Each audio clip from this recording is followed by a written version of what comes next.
Hello children. Now we will discuss about graphical skill of linear motion. So new topic of this chapter is graphical skill of linear motion. For the linear motion, how we will draw the graphs. So previously we have seen about the velocity, we have seen about the speed, we have seen about the distance, we have seen about the displacement, we have seen about uniform velocity, non-uniform velocity, uniform speed, non-uniform speed, uniform acceleration, non-uniform acceleration. So what is acceleration and what is speed, what is velocity, everything we are clear about the concept. Now we will see the graphical skill of the linear motion. Graphical skill of the linear motion, how we will draw the graphs, how we will draw the graph in this one dimension motion. So graphs basically we will see of three types.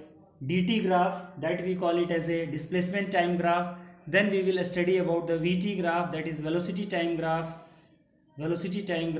Then we will study about the at graph, that is acceleration time graph. So these are the graphs we will see, and we will see what are the things that we are going to predict from the graph, that is from the displacement time graph, from the velocity time graph, and from the acceleration time graph.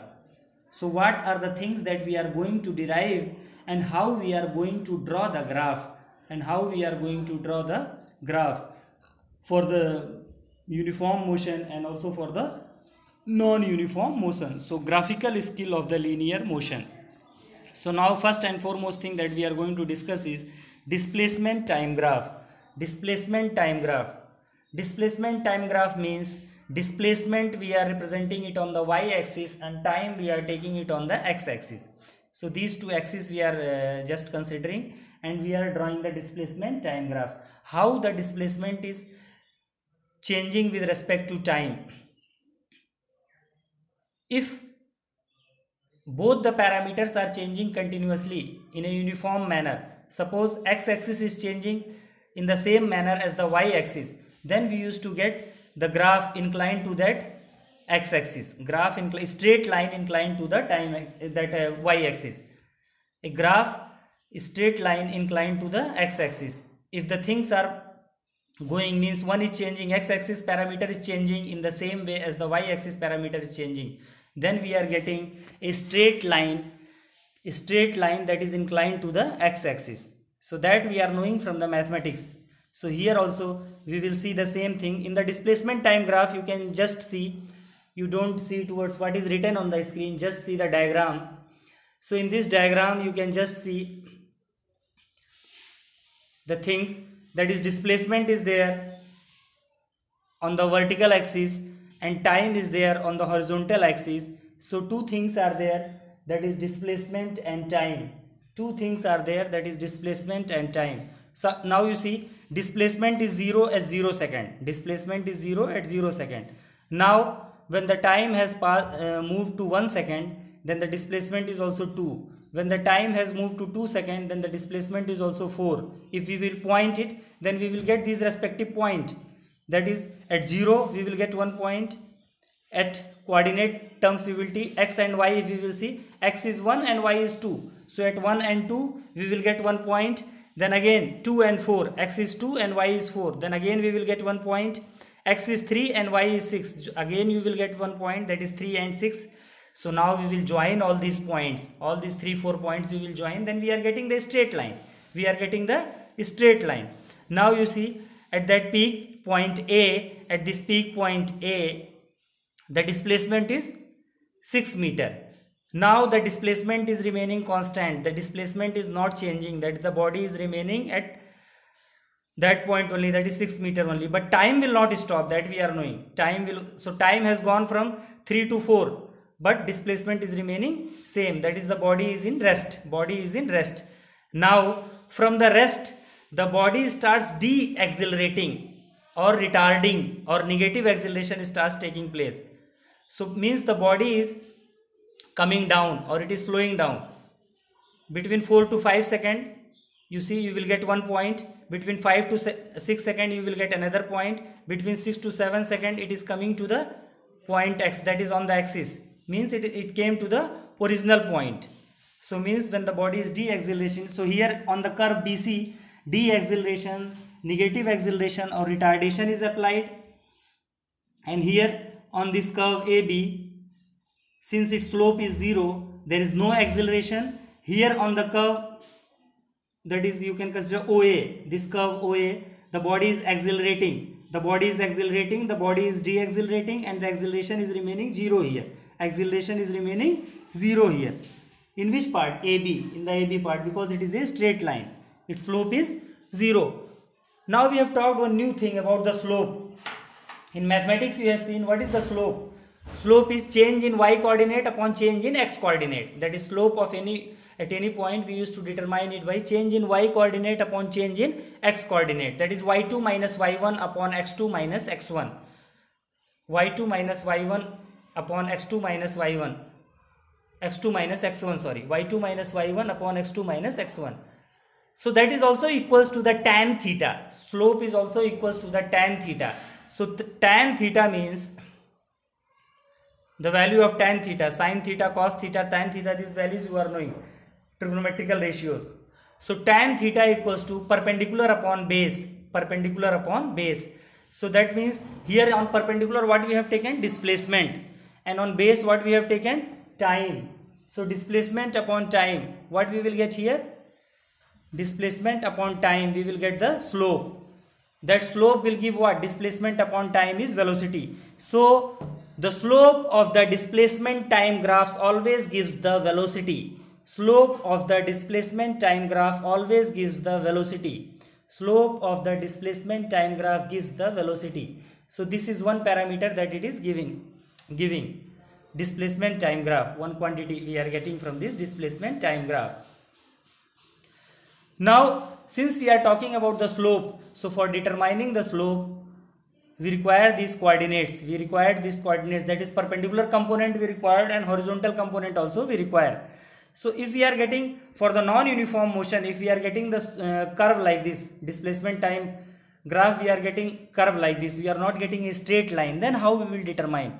Then in that case also we can determine the slope. How we will determine? We will draw just one tangent on that curve. We will draw one tangent and we will just join its perpendicular and we will just join its base.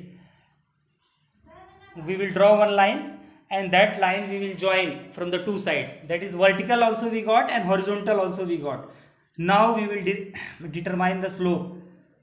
That is vertical divided by horizontal, or we can say perpendicular upon base, or we can say tan theta. Slope is equals to tan theta, that is equals to perpendicular upon base, or we can say change in y coordinate upon change in x coordinate. So in this way, if we are getting this type of curved graph, then also we can determine the slope. Since we are determining the slope, so slope of the dt graph, that is displacement time graph, always gives the velocity. So in this case also we can determine the velocity. Similarly, we can determine the instantaneous velocity also at any point. So now I will read these 3 points which is written in your book. Here line OA indicates equal displacement in equal intervals of time, or displacement is in ascending order at a uniform rate. So velocity of the body is constant, which is equals to the slope. So we will determine the slope, that is change in y coordinate upon change in x coordinate. Y coordinate what we have taken? Displacement, that is d2 minus d1 upon t2 minus t1. So 6 minus 0 upon 3 minus 0. So that is 2 meter per second. That velocity is constant. The body is moving with a constant velocity of 2 meter per second. Now line AB, you see it is parallel to the time axis. Mean time increases but displacement remains same. Means body is in the state of rest, therefore velocity is 0. Velocity is 0 because slope is 0. Velocity is 0, it is not moving, so velocity is 0. Here the slope is also 0 because tan theta, if we will determine tan theta, so tan theta, it will come out to be 0. Next one come on line BC, indicates equal displacement covered in equal intervals of time but in opposite direction. But in opposite direction, or rate of change of displacement is same but direction is opposite to the initial direction. Therefore body is moving with constant or uniform velocity but in opposite direction. That you have to remember, in opposite direction. Okay, So this one is, instead of acceleration, you can write it as negative acceleration or retardation or deceleration. So final distance is 0, so 0 minus 6, final minus initial. So final time is 7 and initial time is 4, from which point it starts deaccelerating, that is 4. So 7 minus 4, so we got the velocity as minus 2 meter per second. That is, if the body moves with variable velocity, then the graph will be a curve as shown here. So body is deaccelerating, so we are getting it as minus 2 meter per second. So this minus and plus, it is just a sign convention based on the directional concept. Okay, magnitude is 2 only, you don't consider it as a like a number line. So it is directional concept. Plus 2 in one direction, so minus 2 we have taken in the opposite direction. So that much only.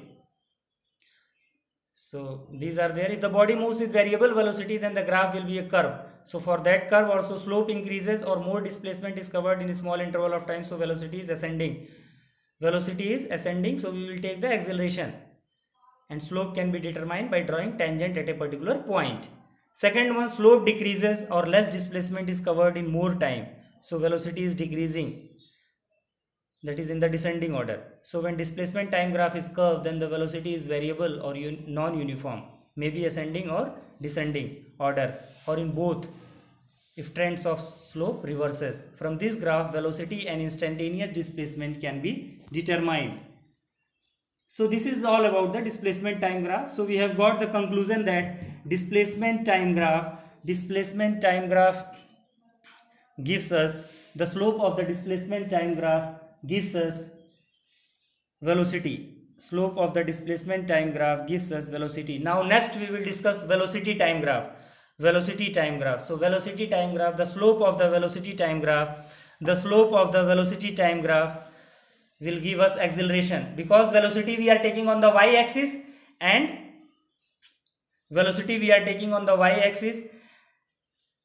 time we are taking on the x-axis. So change in velocity upon change in time, that is change in x coordinate upon change in y coordinate upon change in x coordinate, that is y2 minus y1 upon x2 minus y1. Here we will write it as v2 minus v1 upon t2 minus t1. So velocity time graph, the slope of the velocity time graphs always gives us the acceleration. Okay, so we can get the slope and we can determine the acceleration. So let us stop this lecture here only. So velocity time graph we will discuss in the next lecture. So thank you children.